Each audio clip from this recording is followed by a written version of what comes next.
Arewa youth leader is threatening Igbo communities in northern Nigeria. I repeat, Arewa youth leader is threatening Igbo communities in northern Nigeria because of what happened in Port Harcourt. Hausa, Northerner killed Northerner in Port Harcourt. Now, it is the Igbos that this Arewa youth president is now targeting. They are going to target Igbo communities in the north because of Northerner killed Northerner in Port Harcourt. Ikwerre people came out to say that Hausa must go. Ikwerre people, Ikwerre. For many years, the Ikwerre people have said that we are not Igbos. Ikwerre people have said that we are not Igbos. The Hausas were listening to Wike and their leader saying that we are not Igbos. They were listening to them. They didn't say anything. But now, Ikwerre people coming out to say Hausa must go. The same Hausa, for them to reply, they are saying that we will target Igbo communities. How does Igbo and Ikwerre, how do they correlate? This illiterate Arewa youth leader or youth president, how do they correlate? Is an Igbo man, Ikwerre, were Igbos involved in the incident that happened in Port Harcourt? Can't you do your investigation before you come out and start spreading rubbish? Because I know that you want to take Igbos as scapegoat. Any little incidents in the south, you always want to target Igbos. And one thing I like about Igbos is that they are standing there waiting for you to run mad, even in the northern part of this country. The Igbos have done nothing. They come to your region, they make it competitive, they do business, everywhere is blossoming. All you have to repay them is any little thing that happens between other tribes and the other people. You always want to look at the Igbos to target because the Igbos are many. The Ikwerre may not be having a community, or the Ikwerre may not travel out of Nigeria because Igbos are everywhere. So any retaliation from northern Nigeria is always on Igbos. I have a message. Igbo people, they are fearless. It's like, let me talk about the Igbo people that people don't understand. You see, look at Nigeria today. The Igbo man amongst the major ethnic groups is at the receiving end. And yet, they are still surviving. The Yorubas will not find themselves in the position the Igbos are today and survive. Hello? The position the Igbos are today. Look at ordinary Fulani, how many years they kick them out of power. They still power. Their NSA is one of the highest positions in Tinubu's government though. You see how they are lamenting. Igbos have been disenfranchised, limited for many years. Many years. But they are not crying. They are not killing themselves. Many things have happened to Igbo people. Look at the war. They lost millions of people. But see, they bounce back. And the effect of the war is even affecting them psychologically. Yet, they are still stable. They are still stable. The Igbo man is a strong man. The Igbo man. The problem with the Igbo is that they have the structure. There's a structure problem. And there's something that the war has done to an Igbo man. If not, you cannot stand the Igbo people. You cannot stand the Igbo people. If not all these things I just mentioned. So keep it quiet and all these guys. I saw these things like 2 days ago. The young man came out and started threatening. If the government does not do this and that, we'll attack the Igbo people. We'll do this to the Igbo people. Many of them are called to say such. And I was waiting. Maybe there will be an incident where they will attack the Igbo people in the north. And they will see why the Igbo man is an Igbo man. In this Nigeria, if you remove 2 tribes from Nigeria, Nigeria is as useless as anything. You remove the Yorubas and Igbos, Nigeria is as useless as anything. You remove the Yorubas and Igbos. And when I talk about the Igbos is beyond the 5 states of the southeast. Everybody knows those ones. Because of the kind of politics you are playing in Nigeria today, some people, because of oil and allocation of power, they are denying their Igbo heritage. They say they are Ikwerre and this and that. That is their problem. See, when the real conversation starts, all those ones are noise makers. Today, aside the Kuba will say, I know the Igbo. Tomorrow, I'm Igbo from Abia State, Arochukwu. They are changing them out because of power, because of contract, because of money. That's why they are changing them out. Who will believe that Asari Dokuba is Igbo? Who will believe that his forefathers were Igbo?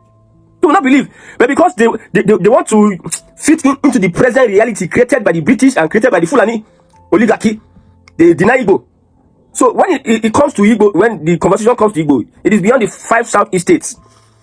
So when they say you attack Igbo, Nzogu from Delta State, some Delta people will say we are not Igbo. But Nzogu from Delta State carried out a coup, was the leader of a coup. They now put it on Igbos. So any small thing you put it on Igbos. I've said it. Without the Yorubas and Igbos, nothing happens in Nigeria. Nothing. Take the Yorubas out of Nigeria. Take Igbos out of Nigeria. You see how empty Nigeria becomes. How empty. With due respect to other people. For me, if you talk about Igbo land, you are looking at the jaw. For me, personally, when I talk about Igbo land, the Igbo, maybe we can change that Igbo word. Because it looks like limited to the south. I am from Isukwato. Does it mean that the language I speak is Isukwato? Somebody is from Ohafia. Does it mean that the language he speaks is from Ohafia? You are from Ikwerre, we speak Ikwerre. Can see how the thing sound in there. The language you speak. Now, somebody is from Oshobo and he speaks Yoruba. Does he speak Oshobo? Please, let me understand. We have all come to learn. So any threat by any... I don't use bad words on these guys because it pains me so much that they think they can just use Igbo and count any scores. we want them to start. Let's see what they are made of at the moment. Nobody's afraid of anybody. Me, I've already asked my people, it is best you go back to your homeland and start building. Play a kind of politics that you could attract resources. It is political. You play that kind of politics. So it is politics. So it is not gra. No. Play politics and attract investment into the Southeast. And let Southeast become a block. Have an agenda. When I say this, some people will not even understand what I'm saying in the first place. Look at Hope Uzodinma. He has been able to attract a gas plant into Imo State. Gas plant. You know what gas plant is? Do you know what all these infrastructures will attract? An Igbo man in a developed society is the best. Just that we have a lot of things scattering us, disfiguring us. We are in a system whereby we cannot achieve our full potentials. We are in a system whereby so many people are trying to push us there. We are not comported, we are not composed. So we are not focused. Now we are seeing somebody say, we want Igbo nation. The other person say, we want Biafra. That one say, we want Igbo presidency. So with those divided mindset, we're not able to look at a certain thing and achieve. Most of these structures, critical government structures, if you had it in the Southeast, you go know say development for, see, those days, the early days of Nigeria, the Igbos dominated the civil service. The Igbos were like elite. Like being an Igbo then was elitist. They went to school, there was a focus, they were structured into the system. Families were having one aim: take our children to school, be best, and they are being fixed into the Nigerian system. But here we go to school because of your name, you will not get employment in some places. Because of your name, because of your region. And that scatters a lot of things about us. So if we had some critical infrastructures in the Southeast, or we had governors that had an economic plan for Southeast students, not selfish governors that are really working for the people, you put in structures, build institutions of learning, institutions of development, institutions of technology in the Southeast, where Southeast students will find where they can express their potentials. You now understand who the Igbo man is. I tell you. You understand why they say the Igbo man go to school. You understand why they say Igbo man, anywhere you go, you don't find an Igbo man, running from that place. You understand why? And Igbo man go to a place, I'm not saying that Igbo built Lagos. But when somebody makes a place competitive, you see how APC has made the Southeast competitive. Everybody is trying to fight for its survival.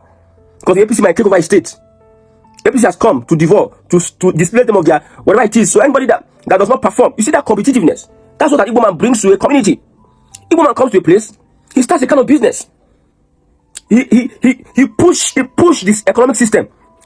He brings this, he does that. He imports, he makes that place lively. He gets a land, he builds a pottery, he builds a factory, he builds these things are just coming up. And people, see, everywhere is being developed. He's a catalyst. An Igbo man triggers development.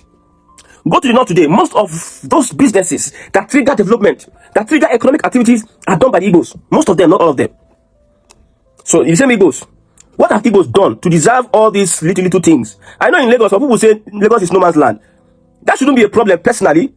But some people, they know how to kill it. The people that say Lagos is no man's land, you look at them critically, they have nothing. They just put those people that have properties in danger. The Igbo man, most times, he's overbearing. Sometimes he crosses his boundary. Because as an Igbo man, if I go to a place, I understand what the people expect and what the people do not expect. Because there's no how you can do more than the indigenous of a place. I understand what the indigenous expect and what they don't expect. I understand the bigotry, the sentiment that is going on, and I will play along. That's the only thing. Then in Northern will come and tell us, see, it's because Igbos are everywhere. That's why they can have demand to say. But we are saying that they should do their worst. They should tell us whether it is Igbo people that killed an Igbo person killed an Hausa person in the north. Fulani don't they key. All this mugu where they not in Nigeria, all this mugu where food there. Fulani they key. They don't talk. Fulani they go other people, kill other people nationality. Fulani go south is key Igbo. They don't go talk. But just something little thing that happen, they are making press conference. Let the government know. So now, if Fulani come into Igbo land and kill in Igbo land, should Igbos also return by saying that these killings of Igbo will retaliate it on the Hausa people in Igbo land? Because this is what these Northerners are doing. And I told you that if Igbos were the one killing, the response from Northern Nigeria, like if Igbos were the one killing like the Fulani, all these things Fulani they do, like it's not Igbos they do. You foresee how Northern Nigeria respond. Fulani they kill. We see they fight for Fulani to get position for Nigeria, for even in Nigeria security apparatus. Fulani, they give Fulani information. Fulani soldier will give Fulani waiting for bush information, bandits, on how to kill, kidnap, and do what in terrorize communities and states.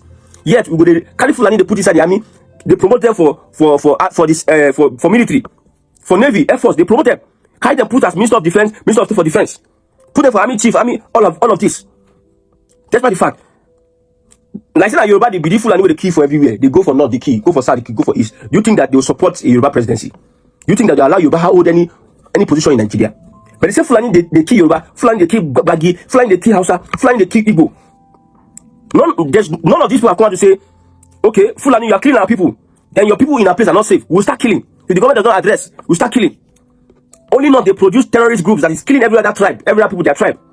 You kill every other people their tribe. Those people have not come out to say, because you have come to kill a tribe now, we'll start killing everybody. They should be shameful. These guys are hypocrites.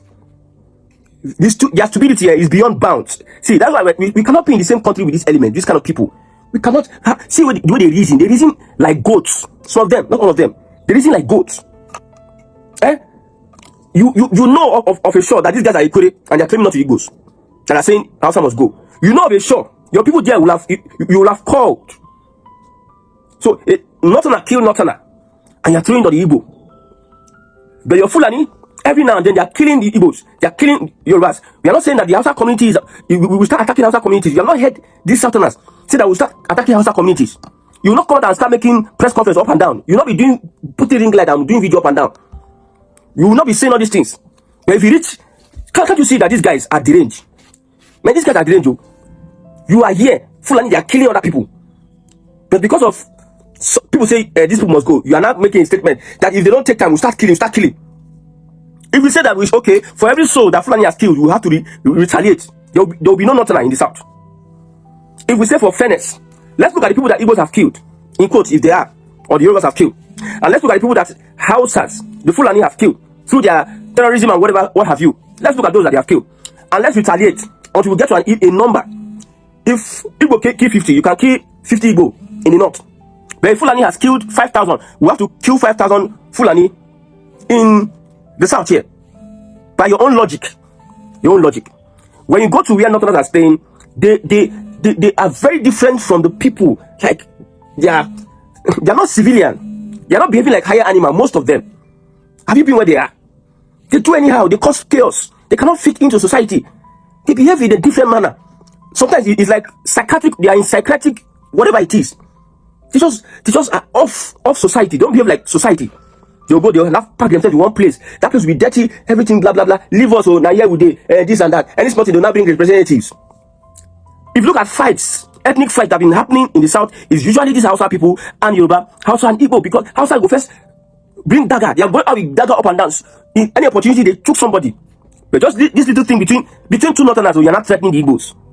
That means there's something you have, or there's something wrong with you. There's something, you are not okay. You're not okay. Because you are okay. When Fulani kill one person, you still do the same press conference you are doing. You still come out and say, blah, blah, blah, blah. Boko Haram. How many Igbo do Boko Haram? How many Yoruba do Boko Haram? You know, some of their English people, when I speak English, you say, you know that it is a national pandemic. Boko Haram is a national pandemic. It's a national security problem. You cannot attribute the Fulani to it. How many Yorubas, how many Igbos, how many Hausas do Boko Haram? Is Boko Haram not a Fulani or Fulani herdsmen? Okay, Fulani herdsmen. Let's leave Boko Haram, Fulani herdsmen. Or Lakurawa. Are they not a movement of the Fulani? One Oyibo man came into the Middle Belt.